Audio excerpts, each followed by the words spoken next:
Hello, I am the cartoonist M. Rashid.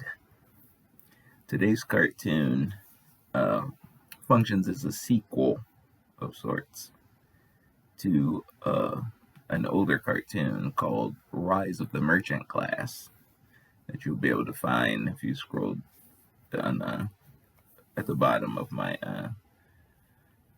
go to the link for this one in the description here, and then you'll see the link to the one it's referencing under see also.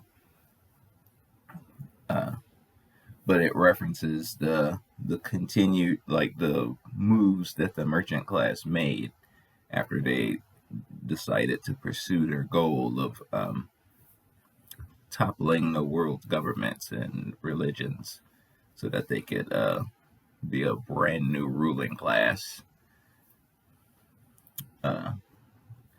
shaking off the like traditionalism of the previous ages old regimes. The interesting part is that, like, that particular group, by necessity, no matter what they might say to the contrary, this is a godless clique. You know, the merchant class network of these colluding family dynasties. Their number one directive is the love for money and the pursuit of all wealth to hoard just for themselves. That's clearly how they move through the earth, and how they act defines like what they cherish and what their goals are. So that's what these people are.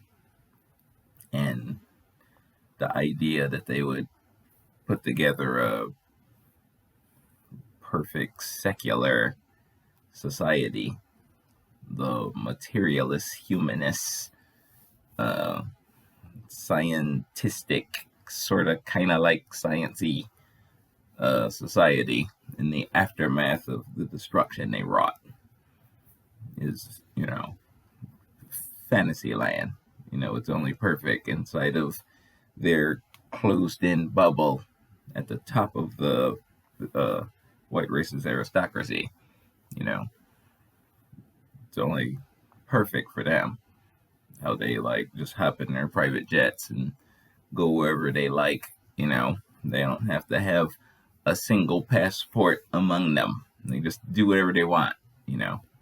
That's their personal finite paradise on earth. Doesn't have nothing to do with the rest of us. The rest of us are their prey or their support class. So that's what this represents. Like, in order for them to live the way they live, it requires them to brainwash us into believing a very specific way that we put up with it.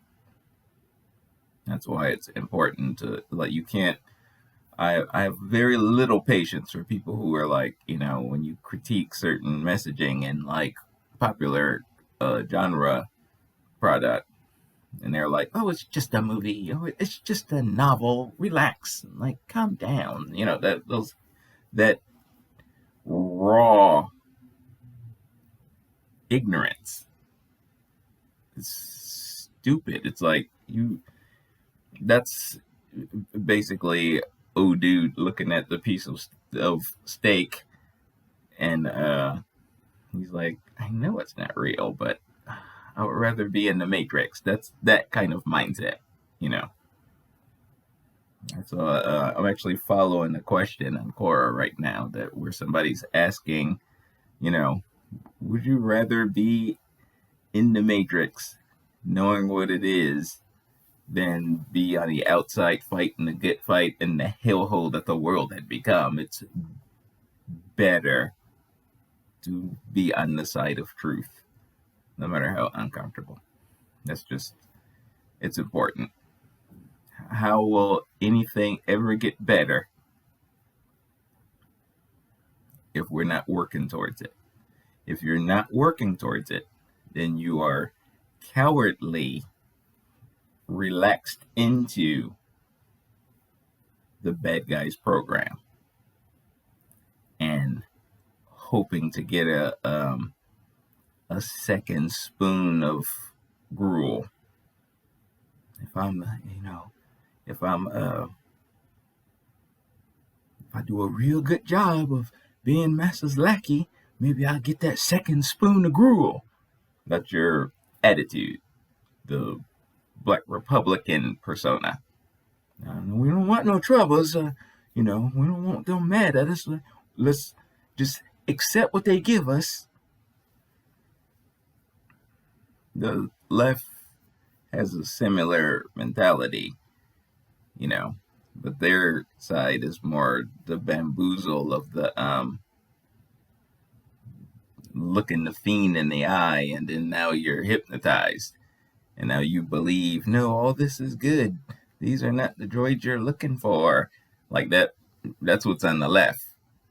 No, this is really progress. No, now, everything is fine. Just a little longer, and then you'll get, on the left, you can't look the fiend in the eye and believe what he says. On the right, it's the hammer of brutality. And he's like, look, you ain't getting nothing. Don't ask for nothing. Just, you'll take this spoon of gruel that I give you. That's the right. The left is look me in the eye, and this is what you've always wanted. It's not perfect, but it'll eventually be perfect. Meanwhile, you're not getting nothing on that side either. The only way you fix it is to actively, politically unify, work the system as a unit, the way it's designed to work. I know you've been told that it's designed only to work for that one, which is not the case. It was usurped and twisted in this direction because you're not fighting it for whatever reason. So he's been getting away with stuff with impunity.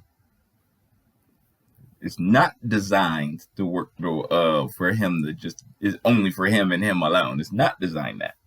If it was, he would not need to cheat.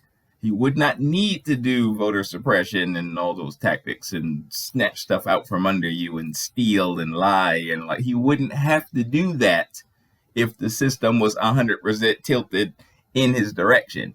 It seems that way because he's put himself as the gatekeeper at every single point. So he just hands the baton to each of his fellows, when you show up, and then it gives the impression of the bamboozle. It's a bamboozle from corruption, not a bamboozle from the system is designed just for him. It's not so. It's not working for you because you were convinced that it won't matter. You politically unify under ADOS and work the system the way you need to so you could be free. Stop listening to him. Stop listening to the ghoul who has been entranced by him. Stop listening to the coward who's been thumped in the head by the right.